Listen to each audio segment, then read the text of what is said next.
Chapter 4. Meet the Goddess of Good Luck. If a man be lucky, there is not foretelling the possible extent of his good fortune, pitching into the Euphrates, and like as not, he will swing out with a pearl in his hand. Babylonian proverb.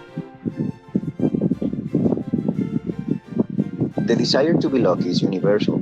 It was just as strong in the breast of men 4,000 years ago in ancient Babylon as it is in the hearts of men today. We all hope to be favored by the whimsical goddess of good luck. Is there some way we can meet her and attract not only her favorable attention, but her generous favors? Is there a way to attract good luck? That is just what the men of ancient Babylon wished to know. It is exactly what they decided to find out. They were shrewd men and keen thinkers. That explains why their city became the richest and most powerful city of their time.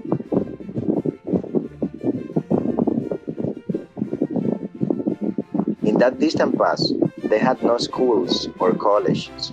Nevertheless, they had a center of learning, and a very practical one it was.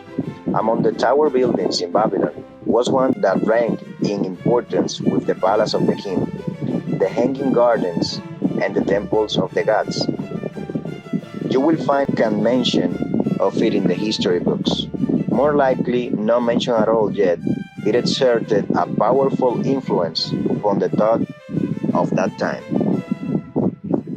This building was the Temple of Learning, where the wisdom of the past was expounded by voluntary teachers and where subjects of popular interest were discussed in open forums. Within its walls, all men met as equals. The humbles of slaves could dispute with impunity the opinions of a prince of the royal house. Among the many who frequented the Temple of Learning was a wise, rich man named Arkad, called the richest man in Babylon. He had his own special hall where almost any evening a large group of men, some old, some very young, but mostly middle-aged, gathered to discuss and argue interesting subjects. Suppose we listen in to see whether they knew how to attract good luck. The sun has just set like a great red ball of fire, shining through the haze of desert. Thus, when Arkad strolled to his accustomed platform, already full 4 score men were waiting his arrival, reclining under small rugs spread upon the floor. More were still arriving. What shall we discuss this night? Arkad inquired. After a brief hesitation, a tall cloth weaver addressed him, arising as was the custom. I have a subject I would like to hear discussed, yet hesitate to offer lest it seem ridiculous to you. Arkad and my friends here, upon being urged to offer it, both by Arkad and by calls from the others, he continued. This day I have been lucky, for I have found a purse in which there are pieces of gold. To continue to be lucky is my great desire. Feeling that all men share with me this desire, I do suggest we debate how to attract good luck, that we may discover ways it can be an enticed to one. A most interesting subject has been offered, Arkad commented. One most worthy of our discussion. To some men, good luck bespeaks but a chance happening that, like an accident, may befall one without purpose or reason. Others do believe that the instigator of all good fortune is our bounteous goddess, Ashtar, ever anxious to reward with generous gifts those who please her. Speak up, my friends. What say you shall we seek to find, if there be means by which good luck may be enticed to visit each and all of us? Yeah, and much of it, responded the growing group of eager listeners. Thereupon, Arkad continued. To start our discussion, let us first hear from those among us who have enjoyed experiences similar to that of the club weaver in finding or receiving without effort upon their part valuable treasures or jewels. There was a pause in which all looked about expecting someone to reply, but no one did. What? No one? Arkad asked. Then rare indeed must be this kind of good luck. Who now will offer a suggestion as to where we shall continue our search? That I will do, spoke a well-robed young man, arising.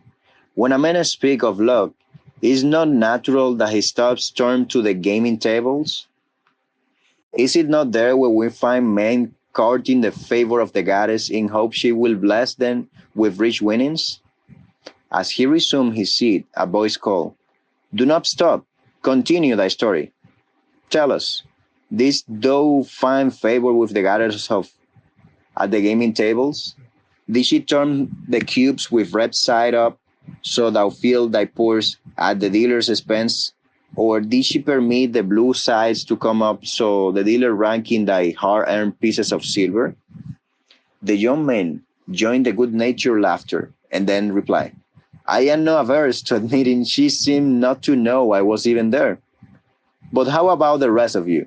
Have you found her waiting about such places to roll the cubes in your favor? We are eager to hear as well as to learn." "A wise star," broke in Arkad. "We need here to consider all sides of each question. To ignore the gaming tables would be to overlook an instinct common to most men, the love of taking a chance with a small amount of silver in the hope of winning much gold. That does remind me of the races but yesterday," called out another listener. "If the goddess frequents the gaming tables, certainly she does not overlook the races where the gilded chariots and the foaming horses offer far more excitement. Tell us honestly, Arkad, did she whisper to you to place your bet upon those grey horses from Nineveh yesterday? I was standing just behind thee, and could scarce believe my ears when I hear thee place thy bet upon the grace. Thou knowest as well as any of us that nothing in all Assyria can beat our beloved base in a first race. This the goddess whisper in thy ear to bet upon the grace because as the last turn the inside black would stumble and so interfere with our base that grace would win the race and score an unearned victory?" Arkad smiled indulgently at the vendor. "What reason have we to feel the good goddess would take that much interest in any man's bet upon a horse race? To me she is a goddess of love and dignity whose pleasure it is to aid those who are in need and to reward those who are deserving. I look to find her not at the gaming tables or the races where men lose more gold than they win, but in other places where the doings of men are more worthwhile and more worthy of reward. In tilling the soil, in honest trading, in all of men's occupations, there is opportunity to make a profit upon his efforts and his transactions. Perhaps not all the time will be rewarded because sometimes his judgment may be faulty, and other times the winds and the weather may defeat his efforts. Yet, if he persists, he may usually expect to realize his profit. This is so because the chances of profit are always in his favor. But when a man play the games, the situation is reversed, for the chances of profit are always against him and always in favor of the gamekeeper. The game is so arranged that it will always favor the keeper. It is his business at which he plans to make a liberal profit for himself from the coins bet by the players. Few players realize how certain are the gamekeeper's profits and how uncertain are their own chances to win. For example, let us consider wagers placed upon the cube. Each time it casts, we bet which side will be uppermost. If it be the red side, the game master pays to us 4 times our bet. But if any other of the 5 sides come uppermost, we lose our bet. Thus the figures show that for each cast we have 5 chances to lose. But because the red pays 4 for one, we have 4 chances to win. In a nice play, the game master can expect to keep for his profit 1/5 of all the coins wagered. Can a man expect to win more than occasionally against ups, so arranged that he should lose 1/5 of all his bets? Yet some men do win large sums at times, volunteered one of the listeners. Quite so they do, Arkad continued. Realizing this, the question comes to me whether money secured in such ways brings permanent value to those who are lucky. Among my acquaintances, I am unable to name a single one who started his success from such a source. You are gathered here tonight, know many more of our substantial citizens. To me, it would be much of interest to learn how many of our successful citizens can credit the gaming tables with their start to success. Suppose each of you tell of those you know. What say you? After a prolonged silence, Awak ventured. Would the include the gamekeepers? If you think of no one else, Arkad responded, if no one of you can think of anyone else, then how about yourselves? Are there any consistent winners with us who hesitate to advise such a source for their incomes? His challenge was answered by a series of grunts from the rear taken up and spread amid much laughter. It would seem we are not seeking good luck in such places as the goddess frequents, he continued. Therefore, let us explore other fields. We have not found it in picking up lost wallets, neither have we found it hunting the gaming tablets. As to the races, I must confess to have lost far more coins there than I have ever won. Now, suppose we consider our trades and businesses. It is not natural if we conclude a profitable transaction to consider it not good luck, but a just reward for our efforts. I am inclined to think we may be overlooking the gifts of the goddess. Perhaps she really does assist us when we do not appreciate her generosity. Who can suggest further discussion? Thereupon an elderly merchant arose, smoothing his Gendel white robe. With thy permission, most my honorable Arkad and my friends, I offer a suggestion. If, as you have said, we take credit to our own industry and ability for our business success, why not consider the success we almost enjoy, but which escape us? Happenings with would have been most profitable. There would have been rare examples of good luck if they had actually happened. Because they were not brought to fulfillment, we cannot consider them as our just reward. Surely, many men have such experiences to relate. Here is a wise approach. Arkad approved. Who among you have good luck within your grasp only to see it escape? Many hands were raised, among them that of the merchant. Arkad mentioned to him to speak. As you suggested this approach, we should like to hear first from you. I will gladly relay a tale, he reasoned, that doth illustrate how closely unto a man good luck may approach and how blindly he may permit it to escape, much to his loss and later regret. Many years ago, when I was a young man, just married and well started to earning, my rather did come one day and urged most strongly that I enter upon an investment. The son of one of his good friends had taken notice of a barren tract of land not far beyond the outer walls of our city. It lay high above the canal, where no water could reach it. The son of my father's friend devised a plan to purchase this land, build 3 large water wheels that could be operated by oxen and thereby raise the life-giving waters to the fertile soil. This accomplished, he planned to divide it into small tracts and sell to the residents of the city for herb patches. The son of my father's friend did not possess sufficient gold to complete such an undertaking. Like myself, he was a young man earning a fair sum. His father, like mine, was a man of large family and small means. He, therefore, decided to interest a group of men to enter the enterprise with him. The group was to comprise 12, each of whom must be a money earner and agree to pay 1/10 of his earnings into the enterprise until the land was made ready for sale. All would then share justly in the profits in proportion to their investment. Though my son, bespoke my father unto me, art now in thy young manhood, It is my deep desire that thou begin the building of a valuable state for thyself, that thou mayst become respected among men. I desire to see thou profit from a knowledge of the thoughtless mistakes of thy father. This do I most ardently desire. My father, I reply. Then this do I wise. This do I advise. Do what I should have done at thy age. From thy earnings keep 1/10 of to put into favorable investments. With this 1/10 of thy earnings and what it will also earn, thou canst before that are my age accumulate for thyself a valuable state. Thy words are words of wisdom. My father, greatly do I desire riches. Yet there are many uses to which my earnings are called. Therefore, do I hesitate to do as thou dost advise.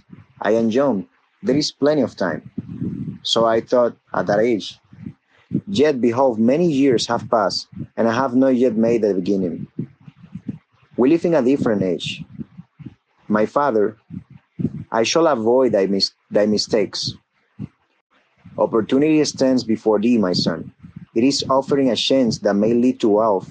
I beg of thee, do not delay. Go upon the morrow to the son of my friend and bargain with him to pay 10% of thy earnings into this investment. Go promptly upon the morrow. Opportunity waits for no man. Today it is here. Soon it is gone. Therefore, delay not. In spite of the advice of my father, I did hesitate. There were beautiful new roes just brought by the tradesmen from the east, roes of such richness and beauty, and my good wife and I felt we must each possess one. Should I agree to pay 1/10 of my earnings into the enterprise? We must deprive ourselves of these and other pleasures we dearly desire. I delayed making a decision until it was too late, much to my subsequent regret. The enterprise did prove to be more profitable than any man had prophesied. This is my tale, showing how I did permit good luck to escape. In this tale, we see how good luck waits to come to that man who assesses opportunity, commented as worthy men of the desert. To the building of an estate, there must be always the beginning.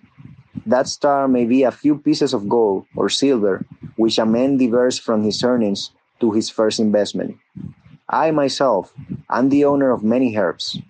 The start of my herbs I did begin when I was a mere boy and did purchase with 1 piece of silver a young calf. This being the beginning of my wealth was of great importance to me. To take his first start to building an estate is a good luck as can come to any man. With all men, that first step, which changes them from men who earn from their own labor to men who draw dividends from the earnings of their gold. It's important, some fortunately take it when young and thereby outstrip in financial success those who do take it later, or those unfortunate men, like the father of this merchant, who never take it. Had our friend the merchant taken this step in his early manhood, when his opportunity came to him, this day he would be blessed with much more of these world's goods. Should the good luck of our friend and cloth weaver cause him to take such a step at this time, it will indeed be but the beginning of much greater good fortune. Thank you. I like to speak also. A stranger from another country arose. I am Syrian. Not so well do I speak your tongue. I wish to call this friend, the merchant, a name. Maybe you think it not polite, this name, yet I wish to call him that. But alas, I did not know your word for it. If I do call it in Syrian, you will not understand.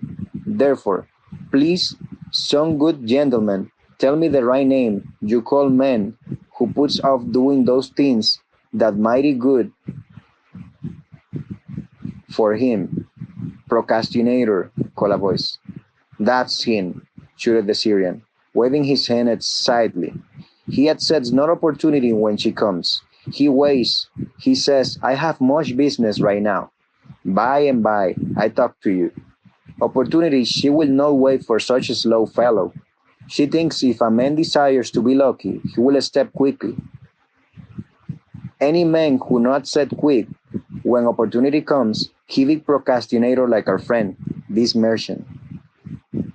The merchant arose and bowed good naturally in response to the laughter.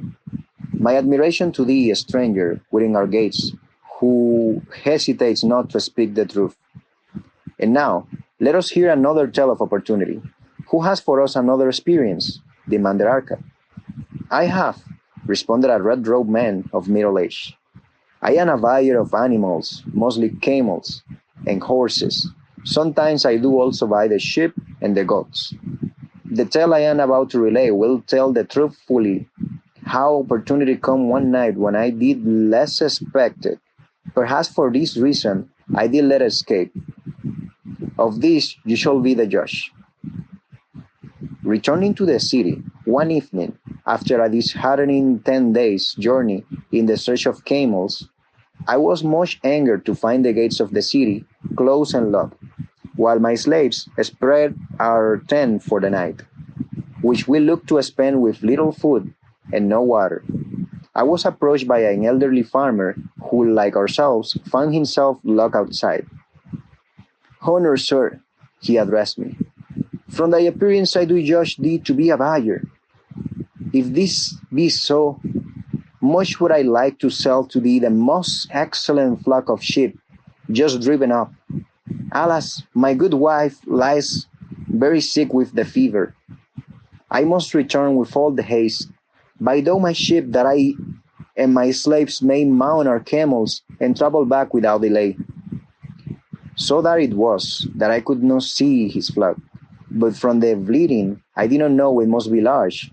Having wasted 10 days searching for camels I could not find, I was glad to bargain with him. In this anxiety he did set a most reasonable price. I accepted, well knowing my slaves could drive the flock through the city gates in the morning and sell at a substantial profit. The bargain concluded, I called my slaves to bring torches that we might count the flock, which the farmer declared to contain 900. I shall not burden you, my friend, with a description of our difficulty in attempting to count so many thirsty, restless, milling sheep. It proved to be an impossible task. Therefore, I bluntly informed the farmer I would count them at daylight and pay him then. Please, most honorable sir, he pleaded, pay me but two-thirds of the price tonight, that I may be on my way. I will leave my most intelligent and educated slave to assist to make the count in the morning. He is trustworthy, and to him thou canst pay the balance. But I was stubborn and refused to make payment that night. Next morning, before I awoke, the city gates opened, and 4 buyers rushed out in search of flocks. They were most eager and willing to pay high prices because the city was threatened with a siege, and food was not plentiful. Nearly 3 times the price at which he had offered the flock to me did the old farmer receive for it. Thus was rare good luck allowed to escape. Here is a tale most unusual, commented Arkad. What wisdom do you suggest? The wisdom of making a payment immediately when we are convinced our bargain is wise, suggested a venerable saddle maker. If the bargain be good, then dost thou need protection against thy own weaknesses as much as against any other man. We mortals are changeable. Alas, I might say more, apt to change our minds when right than wrong. Wrong, we are stubborn indeed. Right, we are prompt to vacillate and let opportunity escape.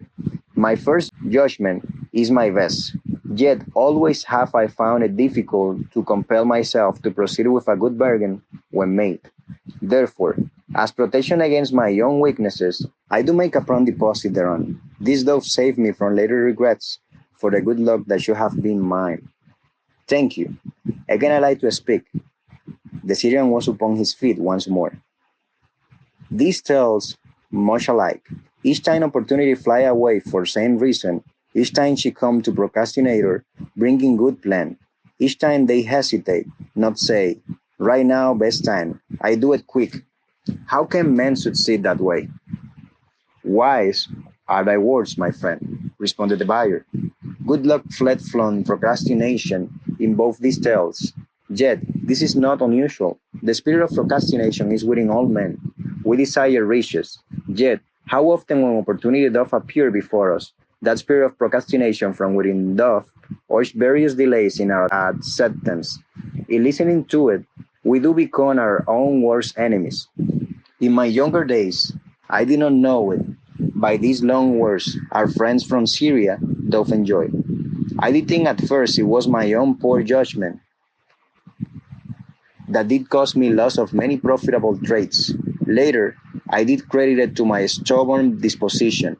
At last, I did recognize it for what it was, a habit of needless delaying where action was required, action prone and decisive. How I did hate it when it was true characters to reveal, with the bitterness of a wild-ass hitched to a chariot. I did break loose from this enemy to my success. Thank you. I like ask questions from Mr. Merchant, the Syrian was speaking. You wear fine roads, not like those of poor men. You speak like successful men. Tell us, do you listen now when procrastination whispers in your ear? Like our friend the buyer, I also had to recognize and conquer procrastination, responded the merchant. To me, it proved to be an enemy, ever watching and waiting toward my accomplishments. The tale I did relate is but one of many similar instances I could tell to show how it drove away my opportunities. This is not difficult to conquer. Once understood, no man willingly permits the thief to rob his bins of grain, nor does any man willingly permit an enemy to drive away his customers and rob him of his profits. When once I did recognize that such acts as these my enemy was committing, with determination I conquered him.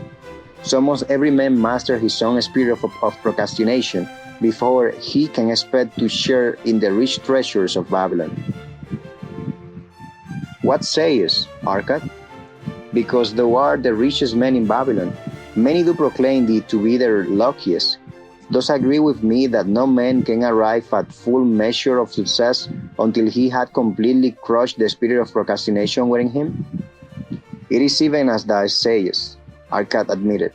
During my long life, I have watched generation following generation, marching forward along those avenues of trade, science, and learning that lead to success in life. Opportunities came to all these men.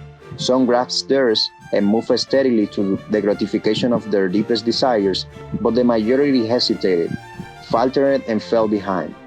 Arkad turned to the club Weber, though this suggested that we debate good luck. Let us hear what thou now thinkest upon the subject. I do see good luck in a different light. I have thought of it as something most desirable that might happen to a man without effort upon his part.